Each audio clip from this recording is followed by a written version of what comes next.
Work colleagues had comforting words when he wasn't around. It was clear to everyone that he had decided to make her the only target for the evening. She could feel the heat rising in her cheeks. She was grateful that Red didn't show on her. He had promised to leave her alone and let her get on with her work. That was 3 minutes ago. Now he was kneeling beside her again. She was determined to control her temper and get through this episode. I think, he said, then paused. He closed his eyes and took a large, deep breath. In his mind, he searched for the perfect words that would instill encouragement within her. I think, he said again, I think that you lack that all-important charisma. He opened his eyes, delighted with his prognosis. He confirmed it. Yes, I'm right. You actually lack charisma and, his eyes searched the air for the next meaningful words, and you lack likability. You actually lack charisma and likability. He searched her face for some sort of reaction, only to find a blank expression. Annoyed, he said, People don't give to people they don't like. There was satisfaction in his face when he saw her nodding. He continued talking, and she started nodding again, like one of those annoying nodding dogs often found at the back of a car. She was so pleased he couldn't hear her hum. This is temporary. Just think about the money. This is temporary. Just think about the money. I know it's unorthodox, he continued. She was still nodding her head, but this time her body joined in. She scanned his face. He was a young man with an extraordinary ability to lean his head onto his right shoulder. At first, she had thought it was a disability, but there had been numerous occasions when he'd seen him straighten it, especially when he was speaking to senior management. This awkward head position made him look snooty. If she were Buddhist, she would have concluded that someone had broken his neck in a previous life. For someone so young, she was surprised by the lines on his forehead and around his eyes. Along with his dark brown eyes, she concluded that he had an unorthodox sort of beauty. He continued, But there is someone who did have that special charisma and that enormous likability. Have you heard of Hitler?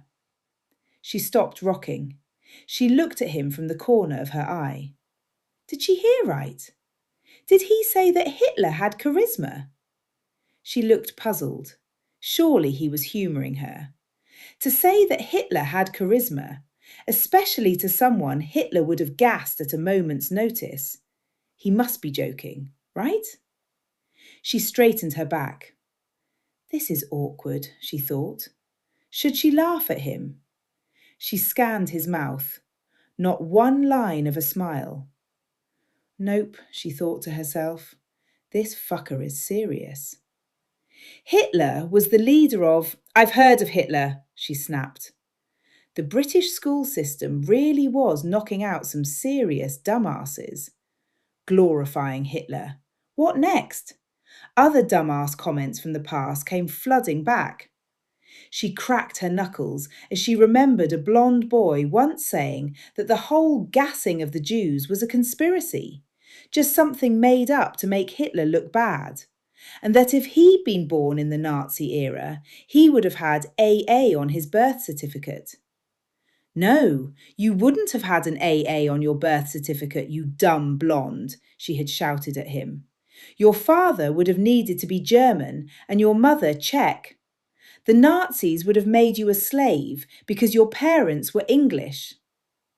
He dragged her back to the present with that hissing name again. Hitler? Hitler had something. She thought she had done well not to raise her voice. Then an epiphany crossed her mind. It is true.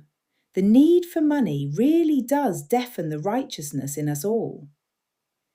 Hitler had something that united people, he continued.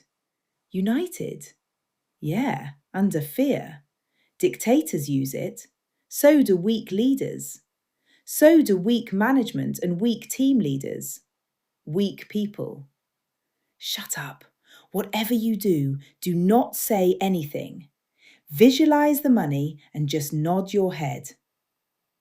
He had a magical presence on TV.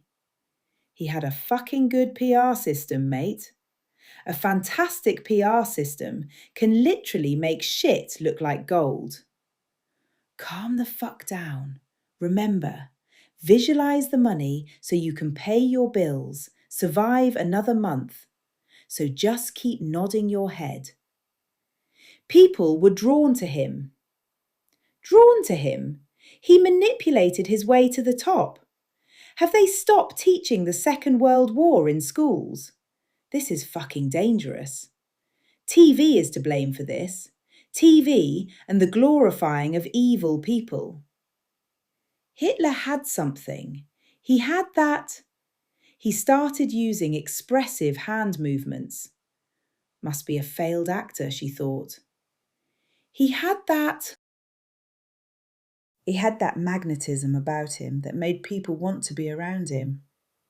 Young man, power and money make people gather around anyone. Maybe you should take a leaf out of his book. Power makes parasites hover. Money makes fools gather. He had mistaken pressure for charisma. She stopped nodding and stared deep into his eyes. Are you for fucking real? He wipes out half the Jewish population, drags the world into a war that kills men, women, and children, and I should fucking take a leaf out of his book? Her glare hit him like a concrete brick. He fell back onto his bum. She closed her eyes and inhaled. She needed to gain control quickly. She had to get out of the boxing ring. She imagined stacks of money surrounding it. She had hoped the money would lure her out, but she realised she was still in the box. I've got to get out. Well, at least I follow a true charismatic leader. The money around the ring was replaced by a glowing light. It felt like a warm hug. I doubt he's even heard the name Jesus. Probably one of those people who'd argue Jesus was just a fantasy. The boxing ring melted into darkness. She looked at him and gave him a warm smile. He went red, jumped to his feet, and said, "Okay, I'm glad you're taking this on board. I'll let you get on with it." The warmth of the light dissipated. A chill crept over her, and she slipped on her jumper. She turned back to her monitor and put on her headset. She was about to hit the dial button when he said, "Just one point." "For fuck's sake," she shouted. She ripped off her headset, grabbed her coat and bag, and walked out.